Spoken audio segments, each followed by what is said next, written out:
निष्ठा ऑनलाइन प्रशिक्षण मॉड्यूल 14।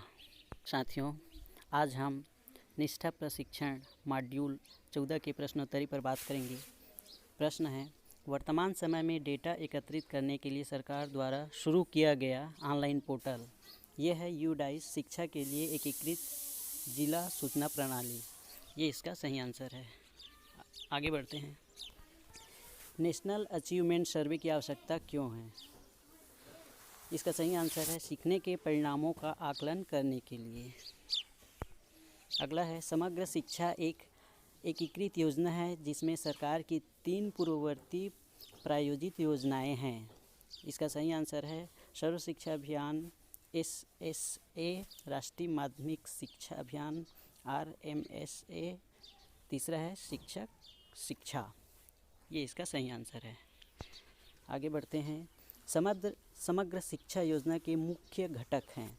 इनमें से दिया हुआ है पूर्व विद्यालयीन शिक्षा, समावेशी शिक्षा को बढ़ावा देना, पढ़े भारत बढ़े भारत, आत्मरक्षा शिक्षण, खेलो इंडिया है ना, स्वच्छ भारत। ये 6 दिया हुआ है। उनमें से सही कौन सा है? तो ये पहला, दूसरा, तीसरा, चौथा और पांचवा ये सही है। आगे बढ़ते हैं।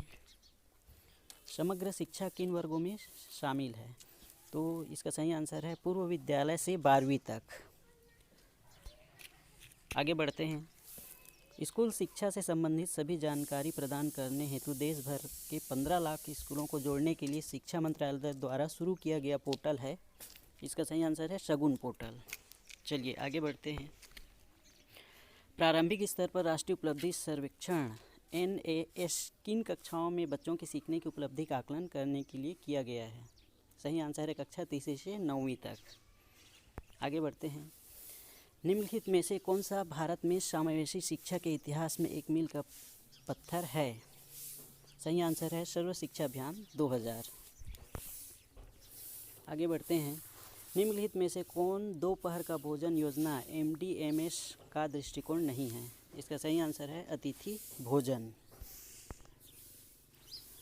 राज्यों और संघ राज्य क्षेत्रों में समग्र शिक्षा की कार्यान्वयन संस्था कौन सी है?